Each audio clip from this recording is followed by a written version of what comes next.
This was the moment when we began to provide care for the sick. This was the moment when the rise of the oceans began to slow and our planet began to heal. It's no news that politics is a dark game, and the secrets Tucker Carlson just revealed about Barack Obama have proven that. Tucker Carlson has made allegations against Obama of criminal offenses the former U.S. president supposedly committed 2 years ago. Just ask the obvious question, what was Obama like on crack? Is it your sense that that's who Obama is, just transactional, or that he's bisexual, or like what is this? It definitely wasn't Barack's first time. Not only did Tucker get support from someone with a well-known criminal record to back his claims, but he's still intent on turning the world against Obama. To make matters worse, Barack Obama isn't the only U.S. president with an issue with the law. What were the shocking secrets Tucker leaked that, if proven with more evidence, could end Barack's positive reputation? And who is the second U.S. president on the verge of being imprisoned? Keep watching as we reveal what has happened behind the scenes of federal operations over the past few months. Tucker Carlson exposed. Barack Obama's corruption. The feud between Tucker Carlson and Barack Obama all started in September 2022, when Tucker ran a popular show on Fox News with millions of viewers, but in April, he was suddenly fired without an apparent reason given by Fox. Carlson believes it was because of the media company's settlement with Dominion Voting Systems, but both Fox and Dominion deny any connection between his firing and the settlement. Even with the humiliation, Carlson quickly started a new show on X, formerly Twitter, called Tucker on Twitter. By mid-2023, he started using cheap tactics to stay relevant, and you'll be disappointed by them. He would invite controversial guests on his show just to boost ratings. Although everything about Carlson is distasteful, he reached a new low in September 2023. In a desperate attempt for attention, he interviewed a man named Larry Sinclair, who made outrageous claims about having taken drugs and having sexual encounters with Barack Obama, while the former president was working in the Illinois government before his rise to power. I had given Barack $250 to pay for I start putting a line on a CD tray to snort, and next thing I know, he's got a little pipe and he's smoking. Sinclair has claimed that he was not the only person who had drug-related activities with Obama, but unfortunately, there are no other supporters to back his claim because of the alleged murders orchestrated by Obama's campaign. Sinclair, who already has a well-known criminal background and seems to specialize in deceitful activities, has been standing on these allegations for about 15 years. Despite numerous news outlets dedicating substantial resources to investigate these claims, no one has ever been able to substantiate them. It is pretty confusing that while Sinclair says that Obama was involved in drug use and engaging in sexual activities at the Comfort Inn in Chicago, I had given Barack $250 to pay for coke. I start putting a line on a CD tray. No one else seems to know about these events or illegal activities at all. This is also particularly strange considering that during the time in question, Obama held a public position as an Illinois politician. Until now, these claims are still unverifiable because of the alleged murder of all witnesses, or simply because the entire claim is just utter nonsense. Americans have had no choice but to believe the latter is the case. Seeing as there is no evidence to support his claim, it makes you wonder what the reason behind Carlson bringing up a discredited conspiracy theory about Obama was. Did he find some new evidence that supported Sinclair's claims? Or was there even any newly discovered proof?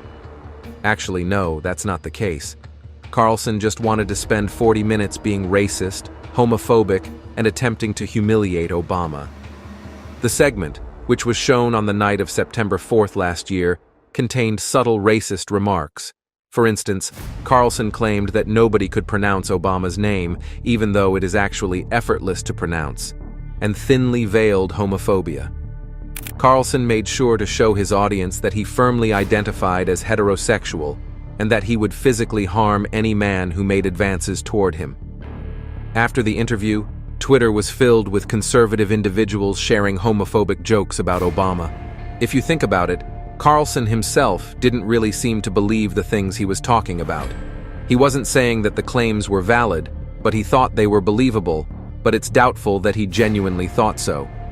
The broadcast wasn't convincing at all. The only thing that Carlson could say in favor of Sinclair's credibility was that a known fraudster was willing to swear under oath that what he said was true. In the so-called interview, Carlson didn't question Sinclair or ask for proof.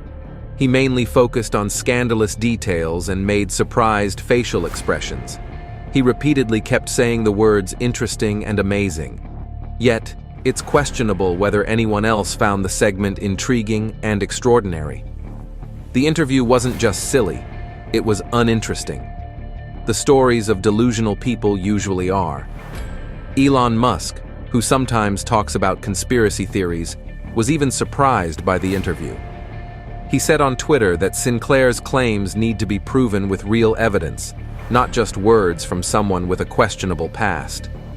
Musk basically said that the whole thing was not looking good for Sinclair and could be harmful.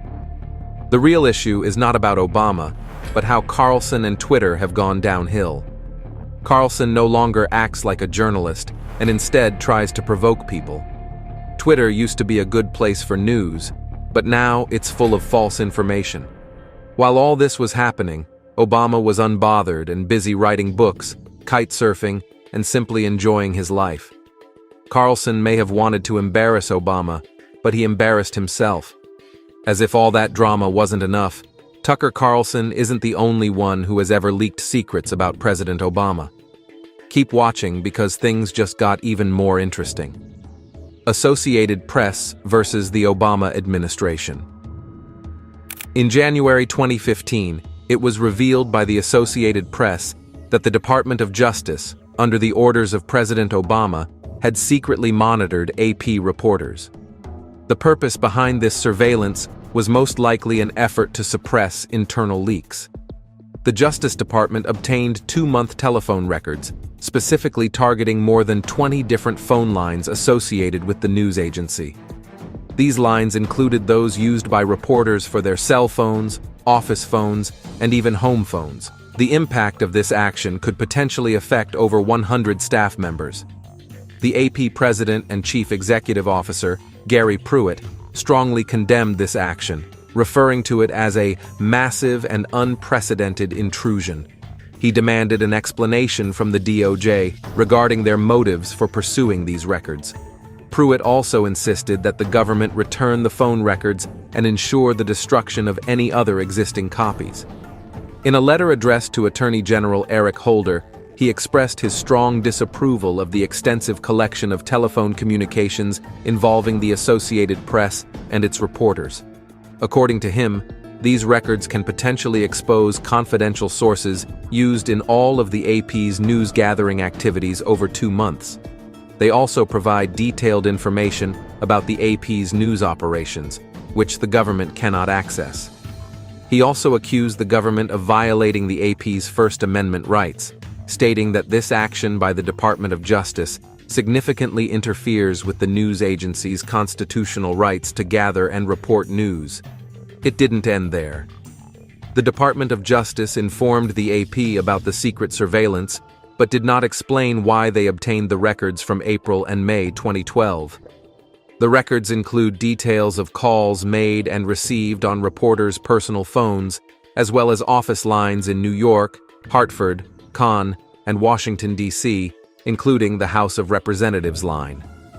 The AP speculated that the surveillance might have been an attempt to identify the government insider who leaked information about a thwarted Yemen terror plot, which the AP reported in May 2012. The AP mentioned that prosecutors had previously requested this information from the agency and its reporters, but the news agency refused to cooperate. The DOJ collected phone records of 5 reporters and 1 editor who worked on that particular story, according to the AP. During an interview with the Washington Post, an attorney representing the AP was concerned that the breach would negatively impact the agency's ability to gather and share news effectively. The lawyer, David Schultz, said the privacy breach ruins AP's news-gathering efforts. Sources may hesitate to speak with journalists if they believe they are being used as tools for investigations by prosecutors. Unfortunately, that seems to be the case here. The American Civil Liberties Union also strongly criticized the confiscation, labeling it as an unacceptable misuse of authority. Ben Wisner, the director of the ACLU's Speech Privacy and Technology Project, talked about the importance of press freedom in a democracy, as there has always been confidential communications between reporters and their sources. The Obama administration's surveillance of journalists has made many concerned about press freedom and the ability of reporters to protect their sources and maintain confidentiality. The Associated Press has demanded transparency, the recovery of their phone records, and adherence to journalistic principles. This incident has sparked a public debate on finding a middle ground between national security and civil liberties. While addressing security breaches is important, it is equally important to protect the rights of journalists and the public's right to access information. The actions of the Department of Justice in this case have raised worries about the government's intrusion into journalists' privacy and the potential threat to press freedom.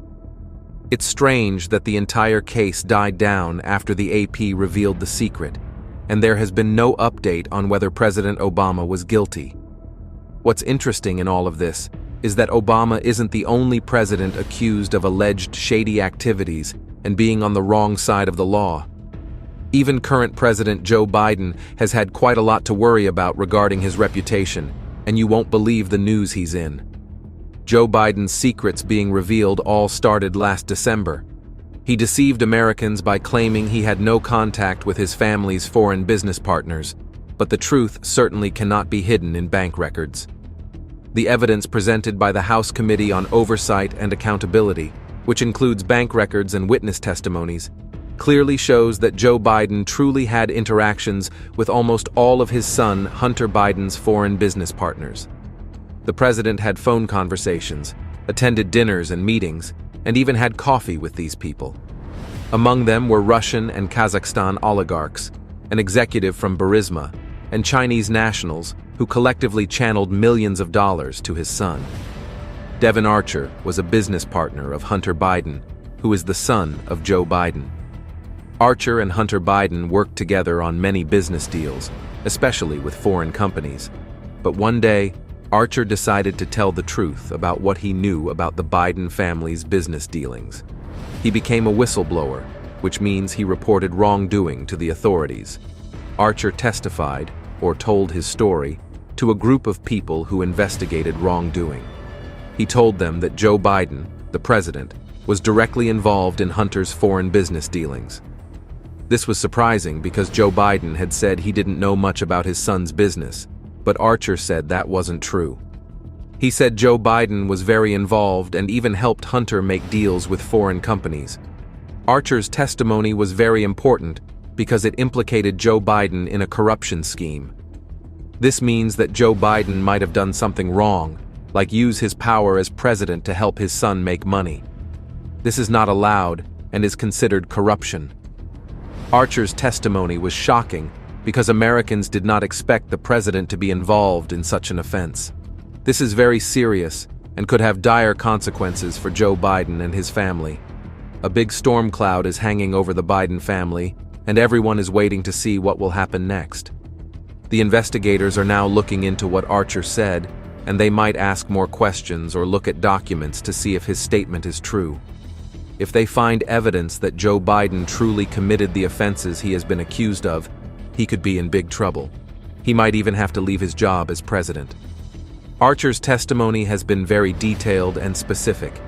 He has said that Hunter Biden made many deals with foreign companies and that Joe Biden was very involved. He has even said that Joe Biden met with foreign business leaders to help Hunter make these deals. This is very suspicious because Joe Biden might have used his power as president to help Hunter make money. For example, Archer has said that Hunter made a deal with a Chinese company to invest in a Ukrainian energy company. That's not all. He has also said that Joe Biden met with the Chinese business leaders, and then Hunter made the deal. This is very concerning because it looks like Joe Biden might have used his power as president to help Hunter make the deal. Archer has also said that Hunter made many other deals with foreign companies, and that Joe Biden was involved in many of these deals.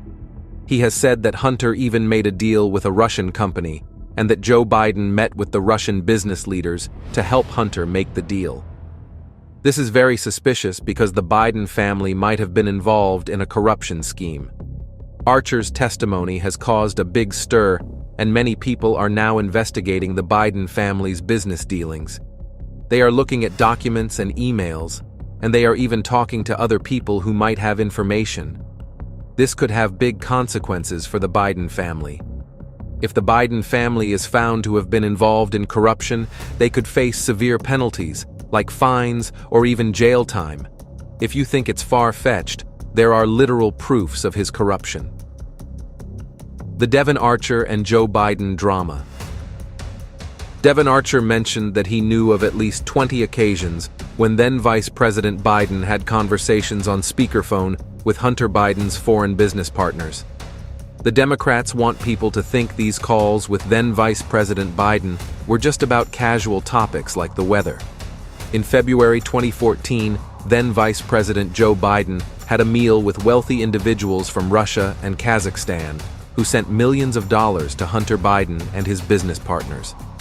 In April 2015, then Vice President Biden ate with Hunter Biden's foreign business partners, including Vadim Pozharsky from Ukrainian company Burisma. At that time, Burisma was under investigation by Ukrainian Prosecutor General Viktor Shokin for corrupt practices. Then, the former Vice President Biden had a meeting over coffee with Jonathan Lee, who is a business associate of Hunter Biden in China.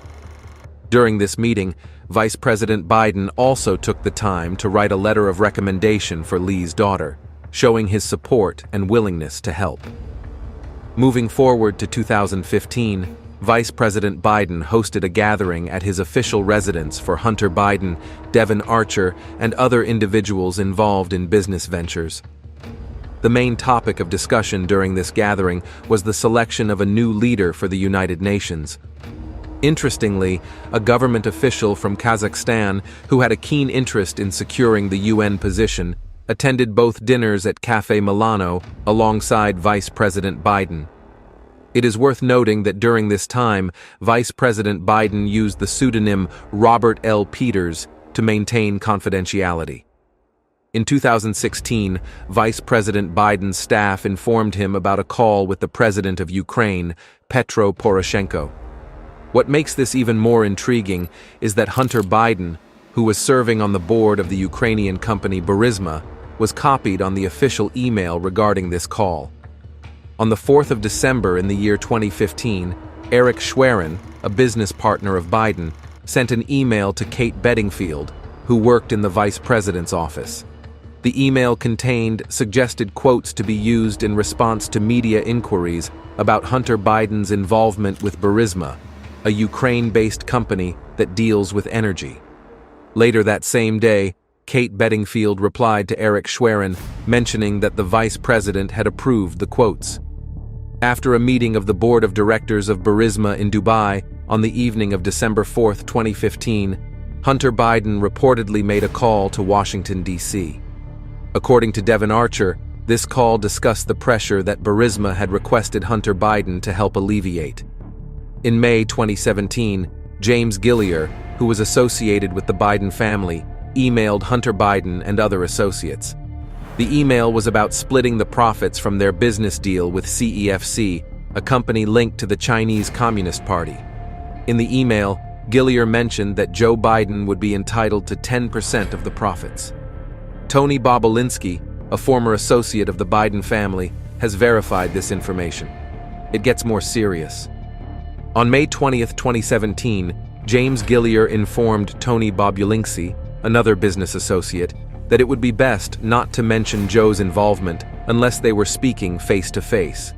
James acknowledged that Tony was already aware of this, but emphasized that they needed to be cautious due to others being overly suspicious. In an email dated September 21, 2017, Hunter Biden stated that Joe Biden was his business partner and even provided Joe Biden's personal cell phone number for verification if the recipient required it. Correspondence also revealed that Hunter Biden, CEFC officials, and Joe Biden intended to share office spaces under the name of Hudson West, CEFC Biden Foundation. On July 30th, 2017, Hunter Biden demanded money from his Chinese business associates and issued a threat, claiming that Joe Biden was there beside him. He warned that if he received any communication regarding the matter from anyone other than the recipient, he would ensure that Joe Biden and his extensive network of contacts would hold a grudge against them indefinitely. Hunter Biden also mentioned on August 3, 2017, that the Biden family was very skilled at fulfilling the chairman's desires within their partnership, dismissing any important disagreements. The chairman in question, Ye Jianming, is a Chinese billionaire with ties to a CCP intelligence gathering agency. Ye said that CEFC China aimed to have overseas resources and contribute to the national strategy. During an interview with the FBI in December 2020, Rob Walker disclosed that Joe Biden, while serving as vice president, attended a meeting organized by CEFC. It was revealed that Vice President Biden permitted his son, Hunter Biden, to accompany him on Air Force Two during official trips to conduct business globally. This arrangement allowed the Biden family to benefit financially from selling a product known as the brand in at least 15 different countries. Shockingly, Hunter Biden's business associates were reported to have visited the White House on over 80 occasions, while Joe Biden held the position of vice president. In February 2014, a report emerged stating that then Vice President Biden met with two of Hunter's business associates from Mexico at the White House. This meeting raised eyebrows and sparked concerns about potential conflicts of interest. Another report from October 2015 revealed that Hunter Biden arranged a video call between his father and his Mexican business partners. The following month, then Vice President Biden hosted these Mexican business partners, along with a Biden associate named Jeff Cooper, at his official residence. That's not even half of the whole case. The questionable actions continued in February 2016, when then Vice President Biden allowed his son and another Biden associate, Jeffrey Cooper, to travel to Mexico on Air Force Two for a meeting with their business partners. These repeated instances of Joe Biden involving his son and associates in official government matters raise serious questions about the ethical conduct of the Biden family. We need to thoroughly investigate these allegations and determine whether there were any violations of laws or moral standards. The American public deserves to be let in on what's really happening behind the scenes from their elected officials, and it is crucial to ensure that no one is above the law. The implications of these actions, if proven true, could have far-reaching consequences for the Biden family and their reputation. The FBI's Form FD-1023 from June 30, 2020, states that Joe Biden, who was the vice president at that time, was involved in a scheme where he received $5 million in exchange for certain actions. Hunter promised Chinese investors access to his father, Joe Biden. In an email from September 2011, Hunter mentioned that his worth to Chinese investors was not because of himself, but because of his family name. In 2019, Hunter texted his daughter, saying that he wouldn't ask for half of her salary like his father would. Still on Biden's corruption case, Hunter Biden informed lawmakers that his business partner, not a wealthy politician from Kazakhstan, was actually the one who paid for his new Porsche. He clarified that his associate wired the money before having dinner with then Vice President Joseph R. Biden. During his testimony, Hunter Biden admitted that his father occasionally joined his business meetings and even made speakerphone appearances while he interacted with his associates. Notice how he threw his father under the bus and not his unnamed business partner? It goes to show how serious the whole thing is. The transcript, which has 229 pages and was released on February 8 this year, reveals Hunter Biden's determination to refute allegations that his father was involved in securing lucrative business deals that benefited the Biden family and their associates. These deals reportedly resulted in earnings exceeding $20 million from various countries such as Kazakhstan, China, Russia, Ukraine, and others. By 2023, things were not looking up for Joe Biden. In fact, he might wave goodbye to his position earlier than anyone saw.